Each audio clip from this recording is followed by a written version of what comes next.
唔知大家有冇發覺，而家喺香港行街，想搵陣真正嘅鑊氣味，竟然難過中六合彩。以前我哋行過茶餐廳門口，離遠就會聞到嗰陣豬油香、爆蒜味，仲有師傅喺後欄乒乒乓乓咁舞動過大鑊嘅聲。但係唔知由幾時開始，呢啲聲同味慢慢消失咗，攞而代之嘅係一種好統一、好標準，但係完全無靈魂嘅工業味道。今日我想同大家深度拆解一個好殘酷嘅事實，香港餐飲業好似已經集體投降咗，內地嘅預製菜已經全面攻陷咗呢座城市，由連鎖快餐店到街坊茶餐廳，甚至連你以為係即叫即煮嘅小店，其實後欄都可能連火都唔使開，只係得返幾部微波爐同埋熱水機。我哋講緊嘅唔係未來，而係2026年初嘅今日，呢個情況已經滲透到你生活嘅每一個角落。以前我哋講香港味道，講嘅係師傅嘅手藝，係嗰種即叫即製嘅尊嚴。但係而家，如果你入到一間餐廳，見到個餐牌有成百幾款菜式，但係廚房入面得嗰兩三個人，你就應該要醒覺。一個人點樣可以喺5分鐘之內整出一碟咖喱牛腩，一碟豉汁排骨，再加一個滑蛋蝦仁？答案得一個，就係預製袋。其實預製菜喺內地發展咗好多年，去到2024、2025嗰陣已經係巔峰，而香港因為租金貴、人工高，喺2026呢段時間終於完全淪陷。大家諗下，喺香港開一間鋪頭，租金喐下就10幾20萬，請個洗碗都要萬幾2萬蚊，仲要未必請到人。如果你係老闆，你會選擇請個大廚每個月出3、4萬糧，仲要睇佢心情，定係去內地工廠訂一大堆預製包，返嚟叫個萬零蚊嘅雜工叮熱佢就賣得？商業社會，大家都要搵食，結果就係大家集體放棄咗港味。最令我覺得驚訝嘅係連啲飯都已經預製埋。以前我哋食飯講究嘅係煲仔飯要香脆，白飯要粒粒分明。但係而家你喺連鎖店食到嘅飯，好多都係一早喺內地工廠煮熟，真空包裝，甚至係冷凍運嚟香港，到你食嗰陣再加熱。呢啲飯食落口有一種好奇怪嘅彈性，完全無米香味。點解會咁？因為省時間、省水費、省電費。以前後欄要開大火煲飯，而家只需要幾個大型蒸爐，甚至係工業用嘅微波設備，搞掂。講到預製菜嘅起源，我哋要追溯返去幾年前。喺2020年到2022年初嗰段疫情期間，好多人習慣咗叫外賣或者買調理包。商家發現，原來客人口味其實無想象中咁挑剔，只要味道夠重、夠鹹、夠油，加埋啲化學調味，大家就食得津津有味。於是呢股風氣喺2023、2024年全面爆發，內地嘅大型食品工廠好似雨後春筍咁出現。佢哋嘅研發中心每日就係研究點樣令到一包保質期有1年嘅魚香茄子食落去仲好似新鮮煮出嚟咁。你可能會問，唔通我哋食唔出咩？老實講，科技真係好進步。而家啲預製菜用嘅係所謂嘅液氮速凍技術，喺-196度嘅極低溫下，瞬間鎖住食物嘅水分同細胞結構。聽落好高端，但係食落口，你始終會覺得嗰陣味道太過穩定。咩叫穩定？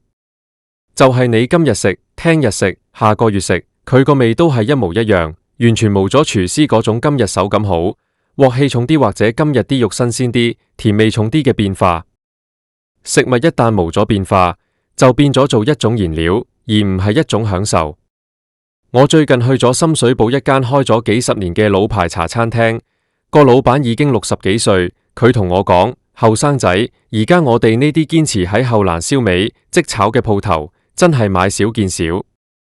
以前我哋請個師傅要睇佢個炒工，而家啲後生仔嚟應徵，問佢識唔識炒，佢話佢識得點操作部智能萬能蒸烤箱。呢個就係現狀。以前香港人最引以為傲嘅速度，係建立喺廚師純熟嘅技巧之上，而家嘅速度係建立喺物流鏈之上。每一朝早，有冇數架貨車由深圳、東莞、惠州開落嚟，上面載住嘅就係香港人今日要食嘅港式風味。其實最悲哀嘅唔係我哋食預製菜，而係我哋漸漸忘記咗真嘅食物係咩味。當一個小朋友由細到大食嘅牛腩都係嗰種軟腍腍、陣味好似罐頭咁嘅預製包，佢大個咗就會以為呢個就係牛腩應有嘅味道。我哋嘅味覺正在被殖民、被工業化嘅大數據所定義。內地嘅工廠會根據大眾口味嘅最大公約數，調配出最安全嘅比例，多啲糖、多啲鹽、多啲增味劑。結果，全香港嘅味道變得越來越單一。我之前去過一間號稱係傳統港式燒味嘅快餐店，入到去我望一望個廚房，竟然連一個掛燒鵝嘅位都冇。我問個店員，佢哋啲燒味喺邊度燒？佢指住牆上張海報話，佢哋係中央廚房統一配送。原來嗰啲叉燒係喺內地燒好，冷藏運過嚟，之後鋪頭只係負責翻熱同埋切。你諗下，一次開咗再加熱嘅叉燒，同嗰種新鮮出爐、滴住蜜汁、皮仲係脆嘅叉燒，可以相比咩？但係偏偏喺呢個租金高企嘅時代，呢種模式先至生存到。我哋成日話香港失去咗特色，其實最重要嘅特色就係喺呢啲煙火氣入面流失。以前我哋去大排檔，坐喺街邊食嗰碟乾炒牛河，每一條河粉都沾滿咗鑊氣，色澤均勻，仲要唔多油，呢啲係藝術。而家你喺某啲連鎖店叫乾炒牛河，如果你細心觀察，佢哋係一包預先拌好咗醬油嘅河粉，加埋幾片預製牛肉，喺個大平底鑊度兜兩下就上碟。呢碟嘢無生命，只有熱量。有啲人可能會反駁，話預製菜更衛生、更安全，起碼工廠有標準化流程。但係我想講，食嘢唔單止係為咗唔中毒，係為咗感受嗰份溫度。以前我哋講衣食同源，講嘅係新鮮食材對身體嘅好處。而家啲預製菜為咗保存得耐，入面加咗幾多添加劑，幾多防腐劑。雖然都係符合法定標準，但係長期食落去，對我哋身體真係好咩？2026年初，我哋見到好多後生仔年紀輕輕就已經有三高，係咪同呢種高度工業化嘅飲食習慣有關？呢個問題值得我哋深思。仲有啊，連啲後欄後勤都變晒。以前入去茶餐廳廚房，係熱到抽筋、煙霧繞嘅，師傅赤膊上陣，充滿力量感。而家嘅後欄乾淨到好似實驗室咁，每個人都戴住手套，動作係剪開個膠袋，將嘢食倒落個盤度入爐。呢種去人化嘅過程，令到餐飲業入面嘅師傅地位急速下降。以前一個大廚係一間鋪嘅靈魂，老闆要對佢客客氣氣，而家老闆只需要一個識得睇說明書嘅操作員。如果個操作員聽日辭職，後日揾返個普通人教佢半日，一樣可以出到一模一樣嘅嘢食。呢種取代性令到香港嘅廚藝傳承出現咗一個好大嘅斷層。而家好多人話去深圳食嘢好過喺香港食，點知諷刺嘅係，你喺深圳食到嘅連鎖店預製菜，同你喺香港食到嘅可能係來自同一個工廠，只不過係因為深圳地方大，租金相對低，佢哋可以包裝得更加華麗，服務好少少。我哋香港人其實係雙重受害，一方面要俾高昂嘅價錢，另一方面又要忍受同內地一樣甚至更差嘅工業化食物。我哋成日講軟實力，其實飲食文化就係香港最強嘅軟實力。如果有一日連奶茶都係用預調粉沖出嚟，連絲襪奶茶嗰種拉茶嘅動作都變成機器化，香港仲正反啲咩？我記得2025年嗰陣，有一單新聞話某間出名嘅茶餐廳因為請唔到師傅，全面改用機器沖奶茶，結果網民一面倒負評。但係負評完又點？大家咪一樣係要返工，要食晏。當成個市場都係咁樣嘅時候，你根本冇得揀。其實呢個問題嘅根源，仲涉及到大數據同 AI 嘅介入。而家啲大型餐飲集團，佢哋會用數據分析邊款預製菜最受歡迎。結果佢哋發現，重口味嘅川菜、濃油赤醬嘅廣東菜最容易掩蓋預製菜嘅缺陷。所以你會發現，而家周街都係酸菜魚、麻辣燙、濃汁豬手，因為呢啲菜式就算係預製嘅，你都好難食得出係咪新鮮。相反，好似清蒸魚、白切雞呢啲講求食材原汁原味嘅菜式，喺大眾快餐市場入面正慢慢消失。我哋係咪應該反思一下，我哋對速度嘅追求係咪已經過咗火？我哋要求15分鐘內食完一餐，要求隨時隨地都有嘢食，呢種需求迫使商家走向工業化。我哋買緊嘅唔再係食物，而係效率。但係當我哋犧牲晒所有品質去換取效率嘅時候，我哋失去嘅係生活嘅質感。如果你而家係30歲，你仲可以回味下細個嗰陣食到嘅手工燒賣；如果你係50歲，你可能仲記得以前大排檔師傅點樣用個大鐵鑊煮出嚟嘅奇蹟。但係如果你而家係10歲，你眼入面嘅香港美食，可能只係一堆包裝精美、味道統一嘅微波食品。呢種代際之間嘅斷裂，先係最令我心痛嘅。好多內地嘅朋友嚟香港旅遊，以前會話去食最正宗嘅港式味道，而家佢哋可能會覺得，點解香港嘅嘢食同佢哋老家商場地下嗰層嘅美食廣場咁似，甚至人哋仲好食啲。呢個就係因為香港過度依賴內地嘅供應鏈，而完全喪失咗自主研發同埋手工製作嘅動力。2026年初嘅今日，我哋見到好多老字號執笠，未必係因為冇生意，而係因為老闆覺得再做落去都冇意義。你想堅持新鮮，但係隔籬屋用預製菜賣平你一半，你點競爭？我想同各位講，如果你仲發現你屋企附近有間小店，個師傅仲會每日親自去街市買餸，仲會喺廚房煮到大汗淋漓，仲會因為今日啲魚唔靚而唔賣嗰道菜，請你一定要好好珍惜佢，多啲去幫襯，多啲同老闆傾偈，因為呢啲店鋪係香港最後嘅防線。如果連呢啲都冇埋，香港就真係變成一個只有高樓大廈，但係無靈魂、無味道嘅空殼。其實預製菜本身唔係魔鬼，如果係為咗喺飛機上，或者係深夜收工返屋企求其食一餐，佢係一個好好嘅發明。但係當佢成為咗成個城市餐飲業嘅主旋律，當佢取代咗我哋引以為傲嘅廚藝傳統，呢件事就變得好恐怖。我哋唔可以因為追求方便而放棄咗對美味嘅追求。我哋要記住，香港嘅魅力在於佢嘅多元，喺佢嗰種雜亂無章入面嘅生命力。後欄嗰陣火光，師傅嗰聲粗口，碟乾炒牛河嗰陣燶燶地嘅香氣，呢啲先至係構成香港嘅元素。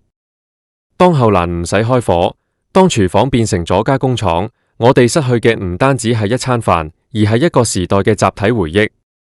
大家下次去食飯嘅時候，不妨停一停，睇下間餐廳有冇火，唔係講裝修嗰啲暖光，而係講廚房入面有冇嗰種烹飪嘅熱度。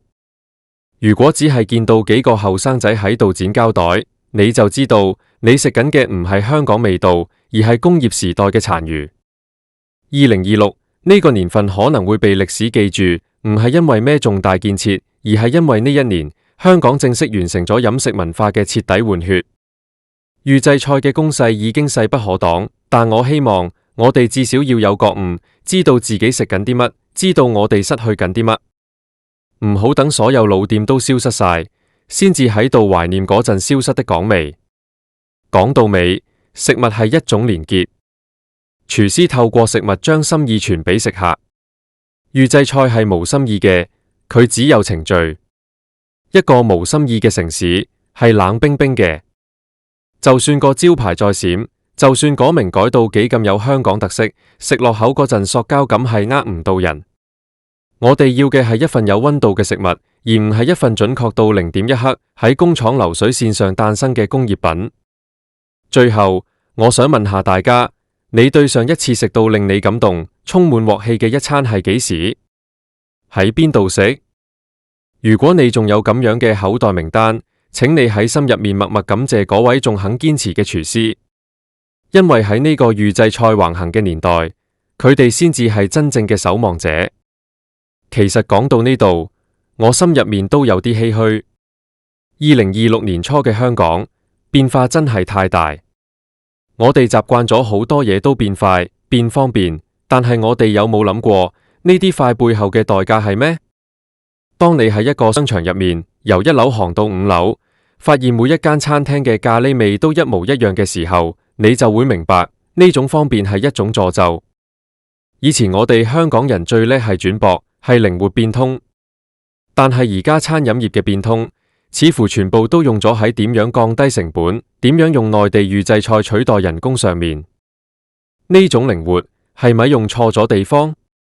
如果我哋連煮飯呢種最基本嘅生存技能同文化傳承都交俾工廠，我哋仲剩返啲咩可以教下一代？我有個朋友35歲，以前係做廚師嘅，佢最近轉咗行去送外賣。佢同我講，而家做廚師無尊嚴。以前我整嗰個秘製醬汁係要熬幾個鐘，而家公司俾我嗰啲醬汁係一桶桶喺廣東運過嚟，叫我按照比例加水就得。我覺得自己唔係廚師，係一個調色師。既然係咁，我不如去送外賣，仲自由啲。聽完真係好感慨。當一個行業失去咗對專業嘅尊重，呢個行業就死咗一半。預製菜攻陷香港，唔單止係一個經濟問題，更係一個文化危機。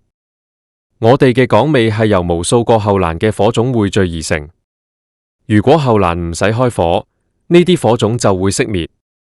當火種熄滅之後，香港嘅餐飲業將會變成一片荒涼嘅工業廢墟，就算包裝得再靚，都掩蓋唔到入面嗰陣空洞。所以我哋一定要覺醒。雖然我哋未必可以改變大趨勢，但係我哋可以用腳投票，去支持嗰啲仲肯用心煮嘢食嘅小店，去拒絕嗰啲完全無誠意嘅連鎖工業食品。只有當消費者開始反思，商家先至有動力去改變。唔好俾預製兩個字定義咗我哋香港人嘅味蕾。今日講咗咁多，其實都係想大家多啲留意身邊嘅細節。生活唔應該只係生存，食飯唔應該只係填飽個肚。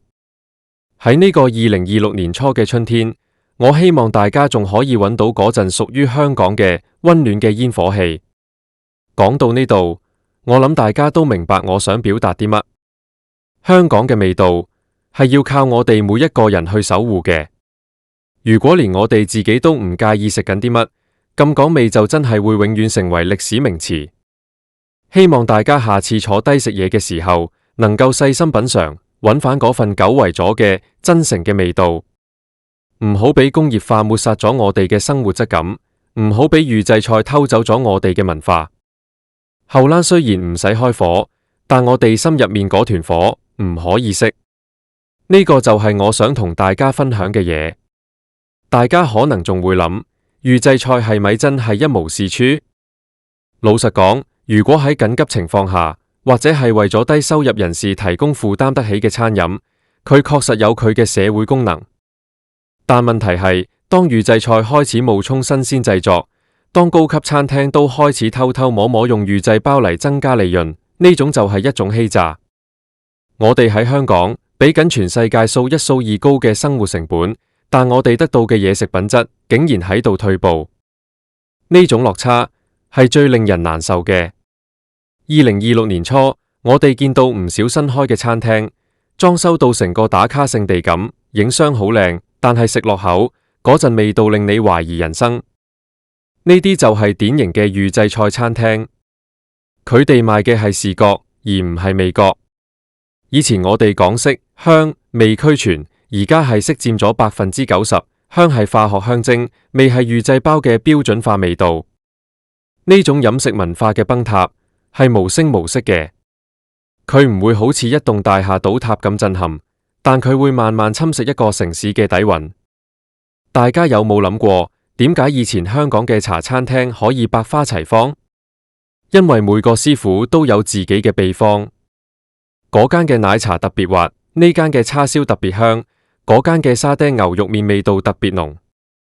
呢啲不完美同獨特性，先至係香港最吸引人嘅地方。而家當所有嘢都係由同一個工業標準生產出嚟，我哋就失去咗選擇嘅權利。你以為你喺度揀唔同嘅餐廳，其實你只係喺度揀唔同嘅包裝，甚至連啲老字號為咗生存都不得不妥協。佢哋可能仲掛住個老招牌，但入面個心已經變咗。2026年初，我見到一間好出名嘅雲吞麵鋪，竟然連個湯底都係用濃縮液勾兌出嚟，而唔係用大地魚同蝦子慢慢熬。我問個老闆，佢無奈咁話：後生仔，我每日要賣幾千碗麵先至交到租，我邊度有時間同空間去熬湯？我都要生存㗎。呢種無奈係成個香港餐飲業嘅寫照。但係就算生存再艱難，我都相信市場最後始終會回歸到質素上面。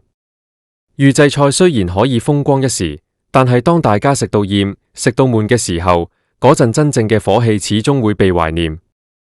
我哋而家正處於一個轉折點，2026可能係預製菜統治香港嘅頂峰，但也可能係手工美食開始復興嘅起點。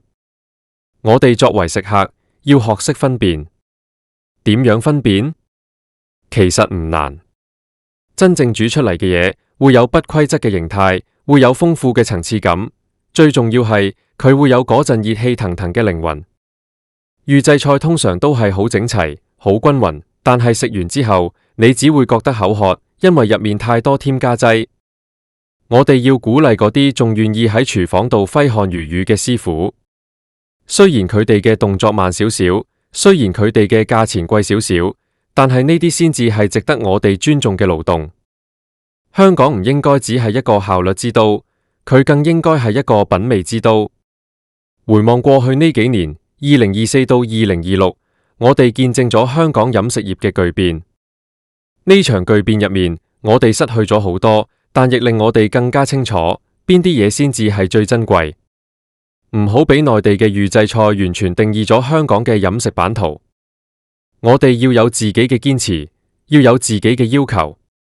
最後，我想同大家講，下一餐飯唔好只係為咗填飽個胃，揾間有誠意嘅鋪頭，慢慢坐低，用心品嘗一下師傅嘅手藝。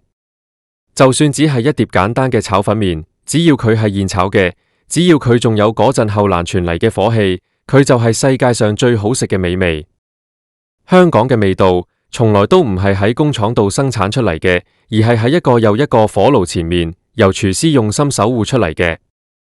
雖然2026年初嘅環境好嚴峻，雖然預製菜已經鋪天蓋地，但我依然相信，只要我哋仲識得追求，香港嘅港味就永遠唔會真正消失。多謝大家聽我講咁多。其實呢番話係我想對呢座城市嘅一份表白。我熱愛香港，熱愛呢度嘅飲食文化。我唔希望有一日，我帶我嘅下一代出去食飯，要同佢講，以前嘅食物係有火燒出嚟嘅味㗎，你信唔信？我希望到嗰時，我哋仲可以帶佢去一間有火氣嘅鋪頭，親身感受嗰陣真正嘅香港靈魂。大家記得要食得有尊嚴，要食得有要求，唔好俾預製菜攻陷你嘅味覺，守護住我哋最後嘅港味。下次見。